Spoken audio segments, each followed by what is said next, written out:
શું બનાવ્યું મમ્મી? મસ્ત ક્રીમ વાળી સેન્ડવિચ બનાવી. ડબલ લેયર હોય ના તો? હા, ડબલ લેયર. એવી ક્રીમ બનાવી? હા, એવી ક્રીમ બનાવી, ગ્રીન ચટણી વગરની, અલગ જ. ડબલ લેયર વાળી અલગ જ સેન્ડવિચ બનાવી. કેવી રીતે બનાવી? એડ શીખવાડો તા. હેડો. એનું જો આટલા કાજુ લીધા.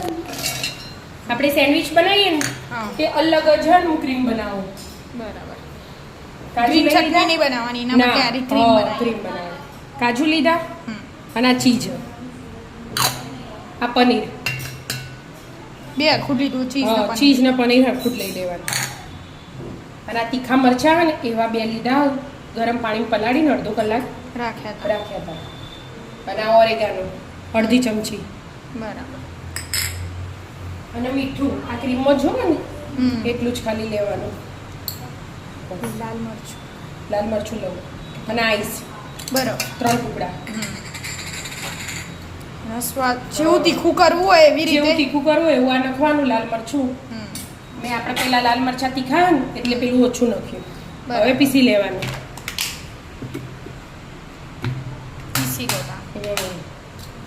પીસાઈ ગયું? હા બેટા, પીસાઈ ગયું.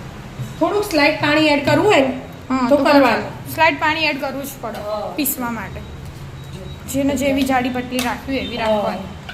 એકદમ ક્રીમ તૈયાર ને લગાવવા થાય. આનો સ્વાદ બહુ મસ્ત લાગે. ગ્રીન ચટણી કરતા આનો સ્વાદ મસ્ત લાગે.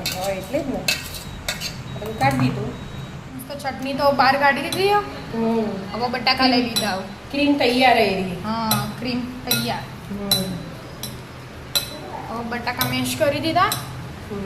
આપણે ડબલ લેયર કરવાની એમ. એટલે આપણે એક લેયર બટાકાવાળી કરશું, એક લેયર શાકવાળી કરશું. બટાકા મેશ થઈ જાય. હવે મસાલા મમ્મી કરશે. હવે મસાલો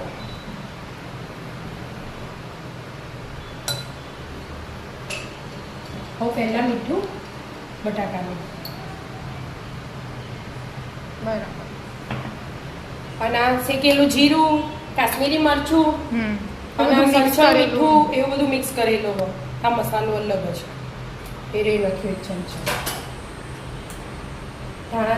ધાણા જીરું 1 ચમચી. થોડુંક મરચું. આજે ને આદુ મરચાં નહીં ખોડે, એના વગર બનાવવાનું. અલગ ટેસ્ટ આવે ને. બરાબર. બસ એટલું જ નાખવાનું. આપણે ચટણીમાં બહુ બધું નાખી દીધું હોય એટલે એમાં એટલું જ નાખવાનું. એટલે હવે મિક્સ કરી દેવાનું ચમચી. અને ધાણા નાખી દેવાના. એટલે બટાકાવાળું સ્ટફિંગ તૈયાર. અને બટાકાવાળું ના બનાવવું હોય તો ના બનાવાય. એકલું આ મિક્સ શાકવાળું એ બનાવી દેવાય. આપણે બટાકાવાળું એ ભાવે એટલે આપણે એટલે થોડું જ બનાવ્યું. જેને જે ભાવે એ બનાવાય. પપ્પાને તો બટાકા નહીં ભાવ. પપ્પા તો મને તો શાકવાળું જ. બટાકાનો માવો તો થઈ ગયો. તૈયાર. હવે આ શાક સમારી તો ને આપણે કેપ્સિકમ, ગાજર, ટામેટું, ડુંગળી અને કાકડી એ બધું મિક્સ કરી દેવાનું.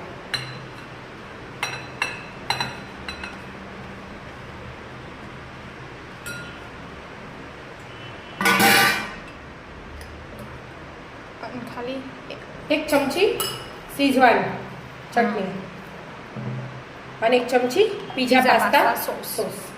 ખાલી ટેસ્ટ અને સેન્ડવિચ મસાલો ને એ આપણા બહુ ઘેર બનાવે તો એ જ છે. ઘેર બનાવે તો બસ એ નાખ્યો 1 ચમચી. નાની હે ને આપણે એટલે હવે બધું મિક્સ કરી દેવાનું. અને મીઠું નાખ્યું. ના નહીં નાખ્યું, થોડું જ બસ. ખાલી શાકનું જ નાખવાનું. બટાકાનું બટાકામાં, શાકનું શાકમાં, ચટણીનું ચટણી.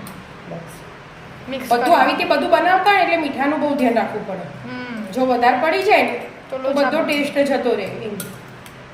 જો બધું મિક્સ થઈ ગયું શાક કરી મિક્સ થઈ ગયું. હવે તૈયારી કરવાની. હા બેટા, જો આ ક્રીમ બનાવી હતી ને આપણે એ આવી રીતે લગાવી દેવાની બ્રેડ પર.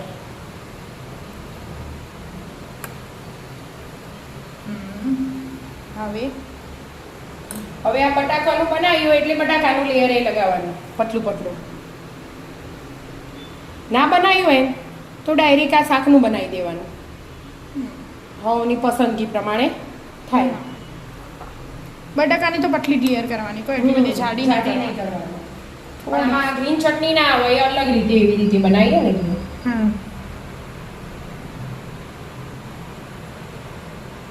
બટાકાનું થઈ ગયું. થઈ ગયા બટાકા આખામાં આવી જાય. હવે હવે આ ચીઝની સ્લાઈસ મૂકી દે, ચીઝવાળી મસ્ત આવી જાય. અને આ ક્રીમ લગાવીને તૈયાર કરી અમે એરી આમ એ મૂકી દીધી. તવી મૂકી દીધી હવે ગરમ થવા. હવે શાક જે શાક બનાવ્યું ને આપણે પેલું એક એક પીસ આખો મેલીએ ને એની જગ્યાએ ઝીણું કટિંગ કર્યું. આપણે એવી નહીં બનાવતા એટલે બધું શાક બધી બાજુ આવે, પેલામાં એક બાજુ એક થઈ જાય. હા એવી રીતે. તો બીજી તૈયાર તો ચીઝ ને પનીર બે તો આમાં આવી જ જીધું. આવી ગયું એટલે આમાં નહીં લીધું. તો કોઈને ખાવું હોય તો ઉપરથી શેણી દેવાની ચીઝ અને આપણે ચીઝની સ્લાઈસ મૂકીને હા એટલે હવે ડબલ લેયર વાળી સેન્ડવિચ તૈયાર થઈ જઈએ. હવે શેકું ને હવે તવીમાં જ શેકવાની એટલે એકદમ પેલામાં સેન્ડવિચ મેકરમાં તો જાય ના થાય. એ તો જાય ના. આવી રીતે મેગી તૈયાર કરું. ધીમા ગેસે શેકી દો, શેકી દેવાની લાલ લાલ મસ્ત શેકાઈ જાય. હવે બેટા જો શેકાઈ ગયું. બે શેકી કાઢી મસ્ત એકદમ ધીમા ગેસે એનું શેકવી પડે એટલે ક્રિસ્પી એ થાય યાર એ બધી અને અંદર એ શાક ચડી છે. બરાબર. હવે જેવું કટિંગ કરવું હોય ને આપણે છે ક્રિસ્પી થઈ જો અવાજ આવે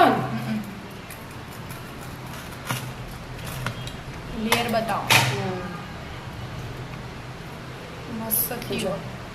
એકદમ ક્રીમી ક્રીમી. એક બટાકાની લેયર, એક શાકવાળી લેયર અને અંદર ચીઝની એ આવી ને અલગ લેયર. મસ્ત થઈ ગયો. ડબલ લેયર વાળી સેન્ડવિચ ક્રીમ વાળી. આવી જાઓ મિત્રો સેન્ડવિચ ખાવા. રાધે રાધે. રાધે રાધે.